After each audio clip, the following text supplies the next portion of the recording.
il n'y a pas de stand de la Chine à la fête de l'humain.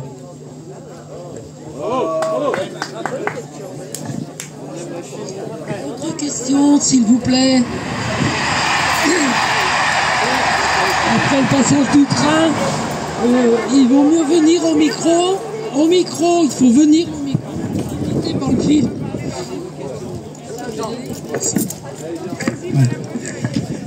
Jean Fantini, représentant du mouvement de la paix pour ceux qui ne me connaissent pas. Voilà, je voulais profiter de cette occasion pour remercier Fabien Guay pour tout ce qu'il vient de dire et tous les dirigeants du parti d'ailleurs. Et je le dis en tant que militant du mouvement de la paix, parce que je me félicite que dans chaque intervention, ce problème, il est à l'ordre du jour du parti. On ne peut pas le dire de tous les autres partis de gauche, que cette problématique de la paix, cette problématique des réfugiés, cette problématique du racisme est à l'ordre du jour. Donc merci au PCF pour prendre ces questions et les alimenter. Je voudrais juste, pour ne pas alourdir le débat, donner un petit bémol. J'ai envoyé sur Internet, et je suis prêt à le rediffuser pour ceux qui le souhaitent, une contribution de nos mouvements de la paix départementaux sur justement la problématique des immigrés. Parce que vous savez très bien que c'est là-dessus que s'appuie la droite, l'extrême droite et les droites extrêmes pour préparer leur future campagne électorale et asseoir le pouvoir du capitalisme pour que tout rien ne change et que tout reste comme avant.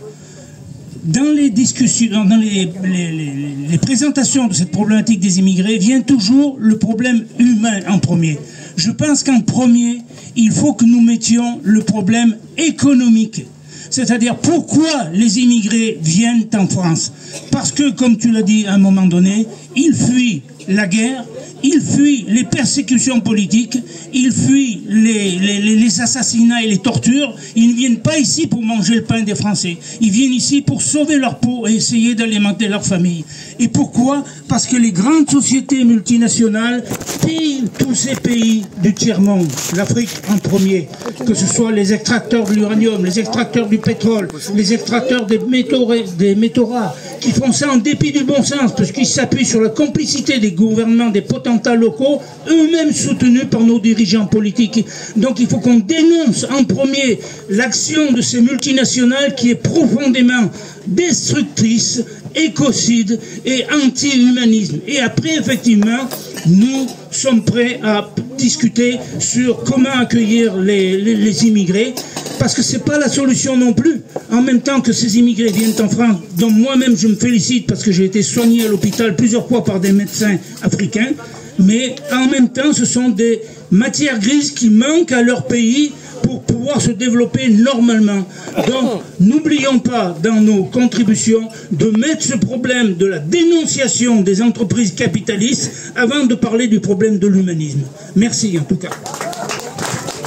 Bon, je sollicite votre participation pour poser des questions, mais il faut venir au micro, parce qu'on n'est pas en sans fil là, on est lié à la longueur du fil, donc il faut vous déplacer. Merci.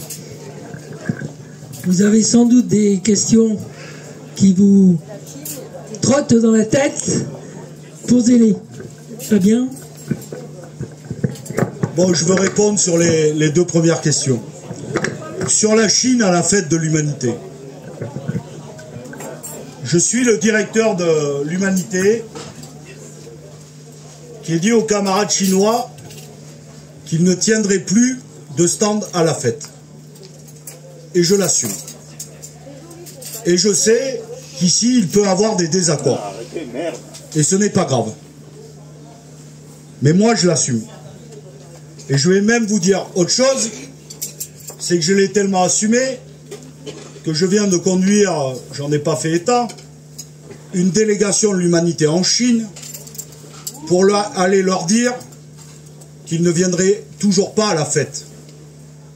Donc je trouve que, en étant respectueux de chacune et de chacun, en ne fuyant pas le débat avec les camarades chinois, j'ai été leur expliquer pourquoi je ne souhaitais pas leur venue à la fête. Moi, je viens d'une génération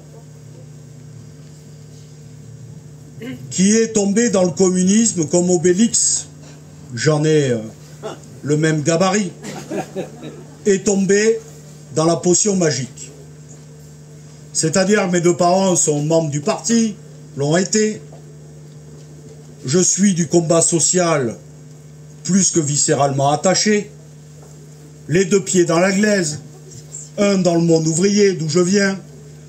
Un dans le monde rural, où mes deux parents sont nés. Et je me suis toujours demandé, sans jamais avoir la réponse, qu'est-ce qui pouvait faire que les crimes du stalinisme avaient tant marqué une génération de militantes et de militants, tout en étant, évidemment, en regardant lucidement les choses.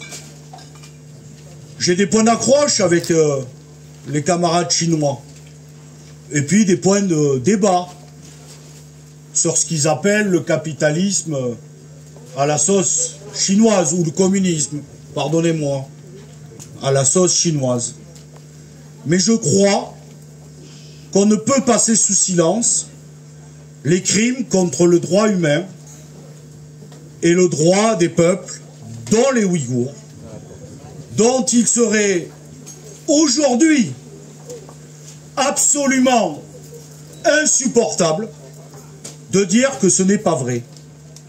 Parce qu'il y a encore 50 ans, nous pouvions accuser la CIA ou je ne sais qui, Solzhenitsyn, de redire des choses qui nous ont tant fait de mal sur les goulags ou sur tant d'autres choses. Mais tu peux t'en aller ou tu peux débattre. Parce que moi je suis pour celles et ceux qui débattent. Et on peut être en désaccord avec moi. Mais le crime qui consiste à emprisonner et à mettre sous prison 1 million d'Ouïghours est insupportable. Voilà. Et donc, on peut se dire ça, on peut avoir un débat avec nos camarades chinois, trouver des chemins ensemble sur les BRICS, sur le Sud global, sur beaucoup de choses. Mais on ne peut pas taire ce qu'ils font aujourd'hui sur la cause ouïghour. Et donc, je le dis, je souhaite qu'il n'y ait pas de stand de la Chine. Et moi, je ne me suis pas caché derrière mon petit doigt. Je les ai reçus. Et je leur ai dit, face à face, ce que je vous dis là. La deuxième chose, c'est que j'ai été voir l'ambassadeur de Chine. Et je lui ai dit ce que je vous dis là. Et la troisième chose, c'est que j'étais en Chine. Leur dire ce que je vous dis là. Et je leur ai dit, quand on est amis, on se dit la vérité. On ne se la cache pas. Et on ne met pas sous le tapis des questions fondamentales des droits humains. Et donc oui, chers camarades chinois, je peux avoir plein de choses en accord avec vous. Mais celle-là, elle m'apparaît intolérable. Et tant qu'elle n'aura pas cessé, vous n'aurez pas de stand de la Chine à la fête. Bravo.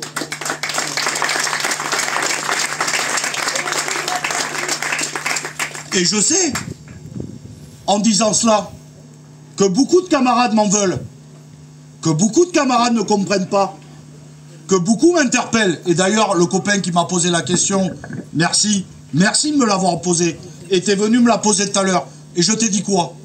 N'hésite pas à la poser en public. Parce que je n'ai aucun problème à répondre à cette question en public. Aucun. Voilà. Après, on continuera à avoir des désaccords. Et je continuerai à dialoguer avec eux. Et je continuerai à leur dire la même chose. Parce que moi, je ne suis pas solidaire de tous les peuples dans le monde qui subissent l'oppression, la guerre, la misère, Et sur les Ouïghours, je me tairai, ou je passerai sous silence. Moi, je ne suis pas communiste par intermittence. Je suis communiste de plein pied, de plein droit, et à chaque moment de ma vie. Y compris quand ça touche des camarades qui sont proches de moi. Et donc, oui, je le redis ici, ce qui se passe à les Ouïghours est insupportable, intolérable, au même titre que ce qui se passe pour les Rohingyas, au même titre que ce qui se passe au Soudan, au même titre qui se passe à Gaza, au même titre que les autres. Et je suis... Eh bien oui, mais vous pouvez être en désaccord, et vous pourrez l'exprimer. Non, ce n'est pas Glucksmann. Non, ce n'est pas Glucksmann. Je finis par là. Eh bien, je finis... Mais... Eh bien, tu peux être en désaccord. Désaccord, c'est pas du désaccord, là. J'en viens, et je... Eh bien, je... Ah ben... Pardon. Pardon, et je finis par là. D'accord ? Très bien. Très bien. Je finis. Et vous pourrez prendre la parole. Pour ma part, je considère que c'est un combat d'intérêt général et d'intérêt public. Et je vous le dis, je pense que nous devons être toujours du côté de la solidarité pour l'ensemble des peuples opprimés.